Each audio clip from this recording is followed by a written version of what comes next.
بسم اللہ الرحمن الرحیم نحمدہ ونصلی علی رسولہ الکریم وعلی آلہ واصحابہ اجمعین۔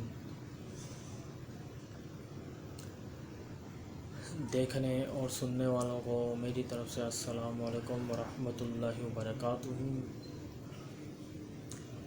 آج میں نہایت دکھ کے ساتھ یہ بات کرنے لگا ہوں کہ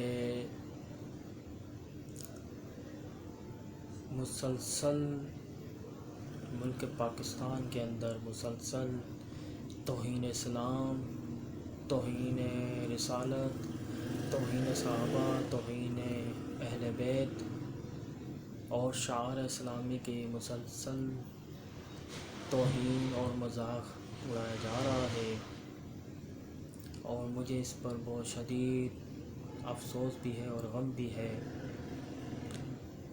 کہ ایسے موقعوں پر کوئی قانونی کارروائی عمل میں نہیں آتی۔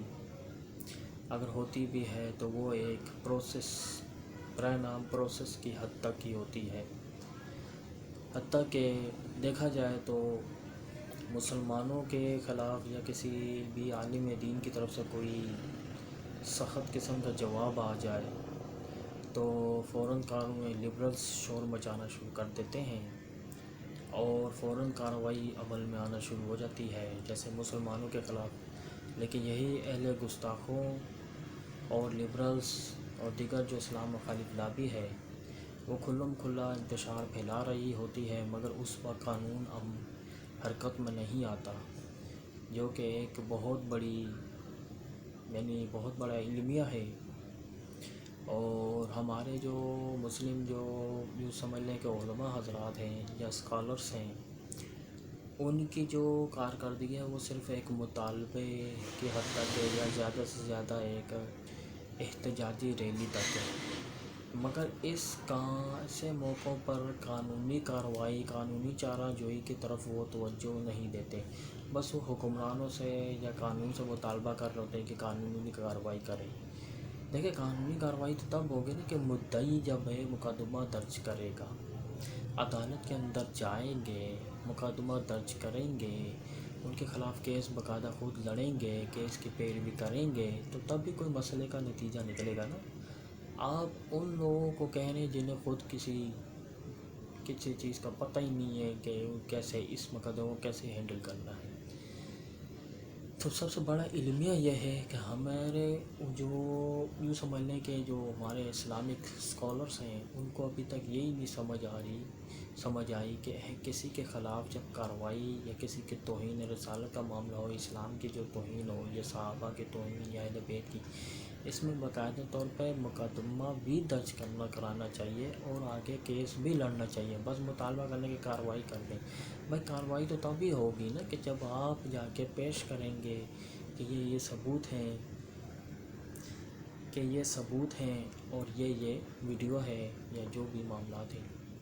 خیر یہ چھوڑیں، بہت لمبی بحث ہے، تو میں بس اس کے یہ کہنا چاہ رہا تھا کہ بہت مذمت کرتا ہوں میں اس معاملے کی کہ ملک میں انتشار پھیلانے کی بہت کوشش کی جا رہی ہے، جس کو روکنا ہم سب مسلمانوں کا کام ہے، اور حکمرانوں کو اور قانون کو بھی چاہیے کہ اس مسئلے کو بیٹھ کے سنجیدگی سے سوچیں، اس معاملے کو روکیں۔ سن 2016 کے بعد سے اب تک کافی زیادہ جو ہے وہ اہل گستاخان جو لابی ہے یا اسلام مخالف لابی ہے یا گستاخوں کے ایک پارٹی ہے، تو اس کی مختلف سطح پر جو ہے بیرونی جو ہے سپورٹ بھی ہے، فنڈنگ بھی ہے، تو مسلسل اسلام مخالف جو ہے لابی کافی حد تک کھل کے سامنے آنے شروع ہوئی ہے، اور ان کو بڑی جرأت کے ساتھ توہین رسالت، توہین اسلام، توہین صحابہ، توہین اہل بیت اور مسلم اسکالرس کے خلاف بغض و عناد پیدا کر رہے ہیں۔ تو اسلامی شعائر کا مذاق اڑایا جا رہا ہے مسلسل، اور طرح طرح کی باتیں، اور اسلامسٹ یعنی اسلام سے متعلق جتنے نظریات ہیں یا عبادات ہیں یا کوئی نظریات ہیں یا عقائد و نظریات ہیں، تو ان معاملات کو دہشت گردی کے ساتھ جوڑ کر اسے انتہا پسندی قرار دینا اور اس پر پابندی لگانے کا مطالبہ کرنا، اس طرح کے زور بہت زیادہ پکڑتے جا رہے ہیں۔ تو ہم مسلمس کو بھی ابھی جاگنے کی ضرورت ہے. ہمیں دنیا کو بتانا ہے کہ اصل دہشت گردی ہوتی کیا ہے، دہشت گردی ہوتی کیا ہے اور اسلام کیا ہے. اسلام تو تمام دہشت گردی اور ہر قسم کے فساد سے پاک ہے، اور دہشت گردی ہمیں یہ بتانا ہوگا کہ دنیا میں جو دہشت گردی جو مسلمان پر ظلم ستم ہو رہا ہے یہ دہشت گردی ہے. لیکن افسوس کی بات ہے کہ اب تک اس پر ہمارے مسلمان بالکل غفلت کی نیند سوئے ہوئے ہیں، جو کہ بہت بڑا المیہ ہے.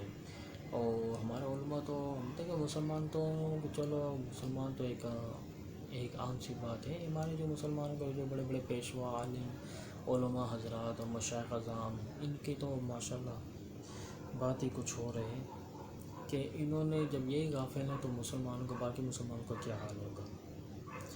تو میں اپیل کرتا ہوں حکومت سے وقت سے کہ توہین رسالت و توہین صحابہ، توہین اہل بیت کا جو سلسلہ ہے وہ بند روکا جائے ہر طرح سے، اور ملک پاکستان کو بدامنی اور فساد اور فرقہ واریت سے محفوظ بنایا جائے، اور انتشار پھیلانے والوں کے خلاف قانونی کارروائی کی جائے.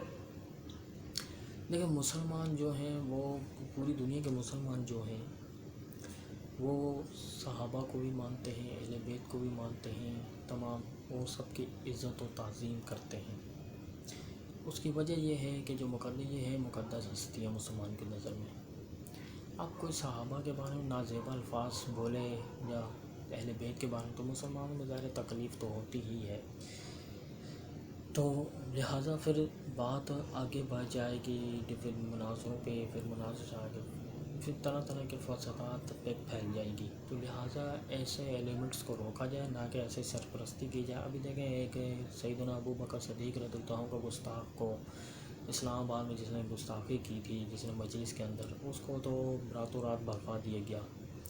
اور اب تک جو کراچی میں جو 10 محرم کو جو صحابی رسول سیدنا ابو سفیان رضی اللہ عنہ اور سیدنا امیر معاویہ رضی اللہ عنہ کے بارے میں نعوذ باللہ لعنت کے الفاظ استعمال کیے گئے ہیں دعا کے اندر، تو ایسے لوگوں کو روکا جائے. کیونکہ اور وضع کیا جائے کہ مسلمانوں کے جذبات مجروح نہ کیے جائیں. اقلیتوں کو اس بات پر پابندی لگائی جائے کہ آپ اس نظریے کو عام عوام میں بالکل بیان نہ کریں، کیونکہ اس سے مسلمانوں کے جذبات کو ٹھیس پہنچتی ہے. ہم مسلمانوں نے کبھی کسی کو مجلس سے نہیں روکا، نہ کسی کو ماتم سے روکا ہے.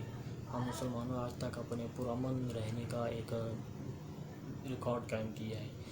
ہم مسلمان ہر اقلیت کے حقوق کو تسلیم کرتے ہیں. ہر کسی کا جو اپنا مذہب ہے جو بھی ہے وہ کر اپنے مذہب کے مطابق جو بھی معاملات کرنا چاہتا ہے، عبادات ہے یا تہوار ہے، وہ منائے. تو بس یہی میری اپیل تھی کہ برائے مہربانی ملکوں میں امن نافذ کیا جائے اور فساد کو روکا جائے. بہت بہت شکریہ. السلام علیکم.